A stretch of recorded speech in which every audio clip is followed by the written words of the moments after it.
Current బిల్లును 90% వరకు తగ్గించుకోండి. అది కమర్షియల్ అయినా రెసిడెన్షియల్ అయినా. తెలంగాణ ఏపీలో #1 roof top solar company ఫ్రైర్ energy. నమస్కారం, సుమన్ టీవీకి స్వాగతం. ప్రస్తుతం మనతో పాటు ఉన్నారు ప్రముఖ జ్యోతిష్య శాస్త్ర పండితులు బ్రహ్మశ్రీ సుభాష్ శర్మ గారు. గురుగారు నమస్కారం. శ్రీమాత్రే నమః. గురుగారు, వయనాడులోని ఎంత పెద్ద ప్రమాదం జరిగిందో మనందరికీ తెలిసిందే. చాలా పెద్ద ప్రకృతి వైపరీత్యం అనే చెప్పుకోవాలి. కేదార్నాథ్ తర్వాత మళ్ళీ ఇక్కడ మనం చూస్తున్నాం ఎలాంటి వైపరీత్యం. అయితే దీనికి ఇంత గతంలో జరిగినటువంటి ఇప్పుడు ఏదైతే ఏనుగుని చంపారో ఆ సిచ్యువేషన్ కి దీనికి కనెక్టివిటీ పెట్టి చూస్తున్నారు. సో ఇది ఇప్పుడు చాలా హాట్ టాపిక్ సోషల్ మీడియాలో నడుస్తూ ఉంది. అప్పుడు ఏనుగుని ఆ రకంగా బాంబు పెట్టి చంపడం వల్ల, నోట్లో బాంబు పెట్టి చంపడం వల్ల, సో దాని శాపం కారణంగానే ఇప్పుడు వయనాడులోని ఇలా జరిగింది అని అంటున్నారు. ఇది ఎంతవరకు కరెక్ట్ అంటారు? ఎలా చూడాలి దీన్ని? చాలా మంచి ప్రశ్న. అంటే ఇప్పుడున్నటువంటి ఈ సోషల్ మీడియాలో చాలా ట్రెండింగ్ టాపిక్ అని చెప్పుకోవచ్చు. ఇక్కడ ప్రకృతి వైపరీత్యాలు అనేటటువంటివి గతంలో చెప్పినటువంటి విధంగా గ్రహకూటమి ద్వారా ఏర్పడినవి అని కూడా చెప్పుకోవచ్చు. ఎందుకంటే ప్రకృతి వైపరీత్యాలు అనేటటువంటివి కొన్ని గ్రహాల యొక్క సంయోగ కారణం చేత, కూటమి చేత ఇలాంటి ప్రకృతి వైపరీత్యాలు ఏర్పడతాయి. అందులో భాగంగానే దీనిని మనం ప్రత్యేకంగా చూడాలి తప్ప ఏదో ఏనుగుకి ఆ పేలుడు పాత్రను పెట్టడం ద్వారా ఇలాంటి, అది ఎక్కడో మనకు మల్లాపూర్ గ్రామంలో జరిగినటువంటి సంఘటన. ఇది ఎక్కడ వచ్చింది? వాయనాడులో వచ్చినటువంటి సంఘటన.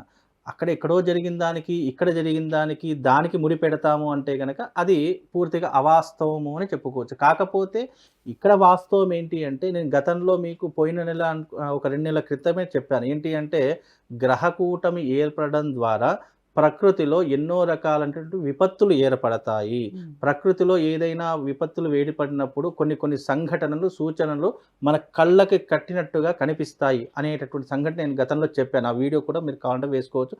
అక్కడ చెప్పినటువంటి విధంగానే ఇప్పుడు వాయనాడులో జరిగినటువంటి సంఘటన అదొక కారణము అని చెప్పుకోవచ్చు. ఇది గ్రహకూటమికి కారణం చేస్తుంది. ఇంకోటి ఏంటంటే, ప్రకృతిలో వైపరీత్యాలు మానవుడి ద్వారా జరుగుతున్నాయి అనడానికి కూడా కొన్ని నిదర్శనాలని, ఒక 2 కారణాలు చెప్తాను. అవి ఏంటి అంటే కనుక, ఇక్కడ కేరళలో పూర్తిగా మొత్తం సంబంధించినటువంటి అంశాలు ఎక్కువగా ఉంటాయి. అక్కడ వాళ్ళ కమ్యూనిటీ వాళ్ళు ఏం చేశారంటే, అక్కడ బీఫ్ ర్యాలీ అనేటటువంటిది ఒకటి చేశారు. బీఫ్ ర్యాలీ అంటే అర్థం ఏంటి? ఆవును చంపి దాని తలను పెట్టుకొని ర్యాలీ లాగా చేశారు. ఒక ఆవు అంటే మనం సనాతన ధర్మంలో మనం ఎంతగా పూజిస్తాము, ఎంతగా విశ్వాసిస్తాము, ఎంతగా దైవికంగా పూజిస్తాము అనేటటువంటి ప్రతి ఒక్కరికి తెలిసినటువంటి అంశం. అలాంటి ఆవు యొక్క తలను తీసుకొని వాళ్ళు బీఫ్ ర్యాలీ అని చెప్పేసి తీశారు. అదొక సంఘటన అని చెప్పుకోవచ్చు. దౌర్భాగ్యమైనటువంటి సంఘటన అది. ఇంకోటి ఏంటి అంటే, మనము ఏనుగు అంటేనే మనం వినాయకుడి స్వరూపంగా పూజిస్తాము. అలాగే శివుడు తన చర్మంగా భావన చేసుకుంటాడు. సరే, ఏదేమైనప్పుడు ఈ పురాణాలు చెప్తారనుకోండి, ఇవన్నీ ఎవరు నమ్మరు. సరే, మనం ఉన్నటువంటి ఈ లౌకిక జీవితంలో చెప్పుకుందాము. ఒక మూగ జీవిని, ఏదైతే ఏనుగు అనేటువంటి మూగ జీవిని, అప్పుడే గర్భంతో ఉన్నటువంటి మూగజీవి, అది గర్భంతో ఉన్న జీవులైనా సరే, మనుషులైనా సరే, గర్భస్థ పిండానికి ఏదైతే హాని కలుగుతుందో అది ప్రకృతి వైపరీత్యాలను మరింతగా పెంచేటటువంటి లక్షణాలను ఏర్పరుస్తుంది తప్ప తక్కువ చేసేటటువంటి లక్షణాలు ఏర్పరచదు. అది మనిషి అయినా సరే, జంతువులైనా సరే. గర్భస్థ పిండం అనేటటువంటి సాక్షాత్తు దైవికంతో సమానం. ఏ జీవైనా సరే, మనిషి అయినా సరే, జంతువులైనా సరే. అలా గర్భస్థంగా ఉన్నటువంటి ఏనుగుని ఎప్పుడైతే వాళ్ళు పేలుడి పదార్థాన్ని పెట్టి ఏనుగుకి తినిపించినటువంటి కారణం చేత మొత్తం దాని యొక్క పరిస్థితి ఎలా అయిపోయిందో, ఒక 2 రోజులు అది ఏం చేస్తూ అర్థం కాక 3వ రోజు నరకం అనుభవించి చనిపోయింది అనేటటువంటి సంఘటనలు. ఎలాగైతే ఈ నరకం అనుభవించిన సంఘటనలు ఆ ఒక జీవికి ఎలాగైతే ఉందో, మానవాళికి కూడా అలాంటి నరకాన్ని చూయించే భగవంతుడు శిక్ష విధిస్తాడు అని చెప్పడానికి కూడా ఈ సంఘటన అనేటటువంటి ఆధారంగా చేసుకోవాలి. అంటే ఒక బీఫ్ ర్యాలీ, ఒక ఏనుగుని చంపడము అంటే, ఒక జీవిని చంపి దాంట్లో ఆనందాన్ని పొందుతున్నట్టు, సరే, క్రూరత్వము కలిగినట్టు రాక్షసుల కంటే ఘోరమైనటువంటి వాళ్ళు అని చెప్పుకోవచ్చు. ఎవరైతే దానికి పేలుడు పదార్థాలను తినిపించారో నిజంగా వాళ్ళకు ఉన్నటువంటి జన్మ ఎంత దారిద్రంగా, దుర్లభంగా ఉంటుంది అనేటట్టు ఆ దేవుడికి వదిలేద్దామమ్మ. ఎందుకంటే మనం అనడం కూడా మంచిది కాదు. సరే, అది ఏదన్నా దేవుడు చూసుకుంటాడు. కాకపోతే ఇక్కడ ప్రకృతి వైపరీత్యం జరగడానికి ప్రధానమైనటువంటి కారణం, గతంలో నేను చెప్పినటువంటి ఏవైతే ఈ గ్రహ కూటమి ఏర్పడడం ద్వారా ప్రకృతిలో ఇలాంటి వైపరీత అగ్ని ప్రమాదం రావచ్చు, జల ప్రమాదం రావచ్చు, రోడ్డు యాక్సిడెంట్లు జరగవచ్చు, మానవులంతా అంటే మనుషులు ప్రాణ నష్టం జరగవచ్చు అనేటటువంటి సంఘటనలు చూసాం. అలాగే ఇప్పుడు జల ప్రమాదం వచ్చింది. మొత్తం వాయునాడంతా కూడా జలంతో నిండిపోయింది. ఎంతోమంది ప్రాణాలు కూడా కోల్పోయినటువంటి సంఘటనలు ఉన్నాయి. దానికి ప్రధానమైనటువంటి కారణం ఏముంది అంటే గ్రహ కూటమి. ఇక్కడ మనకు బృహస్పతి, దేవతల గురువైనటువంటి బృహస్పతి, అలాగే శుక్రుడు, అలాగే బుధుడు, రవి, చంద్రుడు, ఈ యొక్క 5 గ్రహాలు కూడా కూటమి ప్రభావంగా ఏర్పడినటువంటిదే పంచగ్రహ కూటమి. ఈ పంచగ్రహ కూటమిలో జరిగినటువంటి విపత్తులు ఏవైనా ఉన్నాయంటే ఇది ఆధారంగా చూసుకోవచ్చు. కనుక ఈ పంచగ్రహ కూటమి జరిగినప్పుడు ఈ వాయునాడులో ఏర్పడినటువంటి దానికి సూచికయే దీని యొక్క లక్షణము, దీని యొక్క విధానం, దీని ద్వారా ఇలాంటి ప్రళయం వచ్చింది అని కూడా మనం చెప్పు. ఎందుకంటే గతంలో కూడా గ్రహ కూటమి ఏర్పడినప్పుడు కేదార్నాథ్లో కూడా సేమ్ ఇలాంటి ప్రమాదమే జరిగింది. మళ్ళీ ఇది 12 సంవత్సరాలకు కానీ మళ్ళీ ఇలాంటి గ్రహ కూటమి రాదు మళ్ళీ మనకు. కనుక అప్పుడు వచ్చినప్పుడు ఏ రకంగానైతే కేదార్నాథ్ పూర్తిగా నీళ్ళల్లో మునిగిపోయిందో అదే ప్రభావం సేమ్ యాజ్ ఇట్ ఈస్ అదే ప్రభావం ఇప్పుడు వాయునాడులో వచ్చింది. అంటే దీనికి కారణం గ్రహ కూటమే అని గుర్తించాలి తప్ప ఇక్కడ గ్రహ కూటమితో పాటు ఏదైతే ఈ యొక్క ప్రమాదం జరిగిందో జీవహింస అని కూడా మనం చెప్పుకోవచ్చు. ఎలాగైతే మనకు ఈ ప్రమాదం ఒక కారణమైతే జీవహింస కూడా దీనికి కారణము అని చెప్పుకోవచ్చు. అలాగే వాళ్ళు చేసిన గోహత్య చేసినటువంటి ఏదైతే వాళ్ళు బీఫ్ ర్యాలీ అని తీశారో ఇది కూడా ఒక కారణము. ఈ 3 కారణాలు ఎప్పుడైతే ఈ గ్రహ కూటమి ఏర్పడిందో దాని ప్రభావం చేత ఈ 3 కారణాలు ఏర్పడాయి. ఇక్కడ జీవహింస జరిగింది, అలాగే ఒక జీవిని చంపడం జరిగింది, అలాగే ఈ 2 కారణాల చేత అక్కడ మొత్తం పంచగ్రహ కూటమి అనేది ఏడాది మొత్తానికి అలానే ఉంటుందా?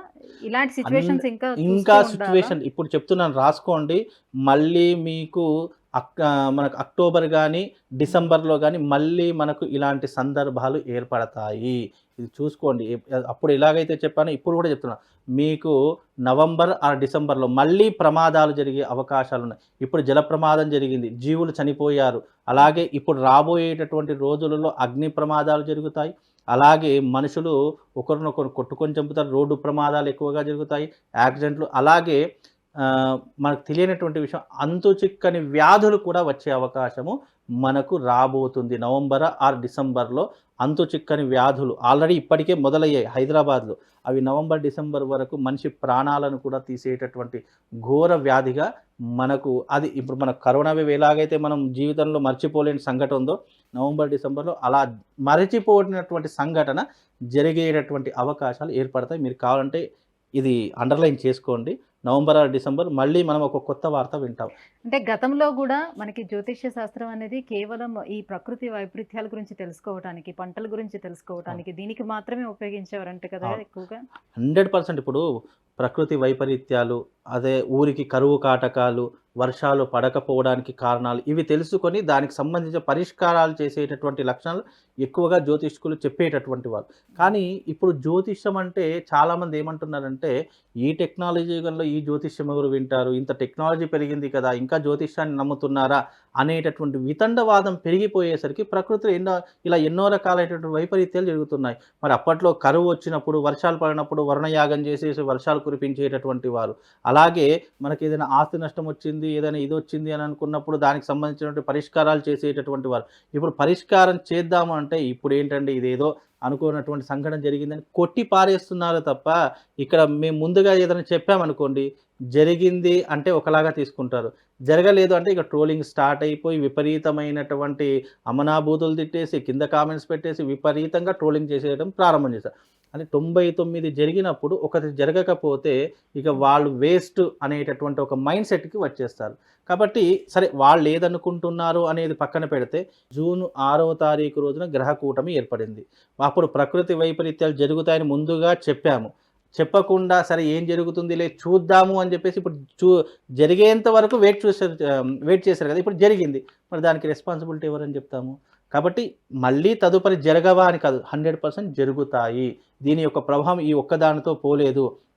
అది ఏనుగు పెట్టిన శాపం అని కొంతమంది అంటున్నారు. అలాగే ఈ గోహత్య చేశారని చెప్పేసి కొంతమంది అంటున్నారు.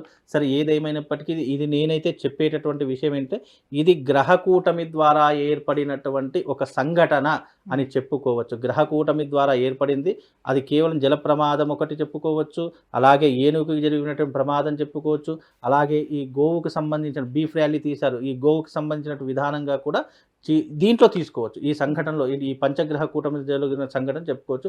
మళ్ళీ నవంబర్, డిసెంబర్ అని చెప్పాను కదా, ఆ సమయంలో కూడా దీనికంటే ప్రకృతి వైపరీత్యాలు జరిగే అవకాశాలు ఉన్నాయి. మీరు కావాలంటే అండర్లైన్ చేసుకోండి. ఎందుకంటే ఆ నవంబర్, డిసెంబర్లో కూడా గ్రహ సంచారం అనేటటువంటిది పూర్తిగా ప్రకృతికి విరుద్ధంగా జరిగేటటువంటి సూచనలు ఉన్నాయి. అవి నేను ఇప్పుడు చెప్పను, అప్పుడే చెప్తాను. ఎందుకంటే ఇప్పుడు చెప్పాను అనుకోండి ఏమవుతుంది, దాని కింద ట్రోలింగ్ స్టార్ట్ అయిపోతూ ఉంటాయి. కనుక ఇప్పుడు ఏ రకంగా ఆ రోజు చెప్పినటువంటి సంఘటన ఇప్పటివరకు వాళ్ళు పట్టించుకోలేదు. పట్టించుకోవడం ద్వారా ఒక రకమైన సంఘటన జరిగింది. మళ్ళీ ఇప్పుడు పట్టించుకోకపోతే ఇంకా విపరీతమైన సంఘటనలు, అది కూడా తెలంగాణలో మళ్ళీ ఆంధ్రలో, ఈ రెండిట్లో కూడా ప్రమాదాలు విపరీతంగా ఉన్నాయని కూడా మీకు చెప్తున్నానమ్మా. ధన్యవాదాలు గురుగారు.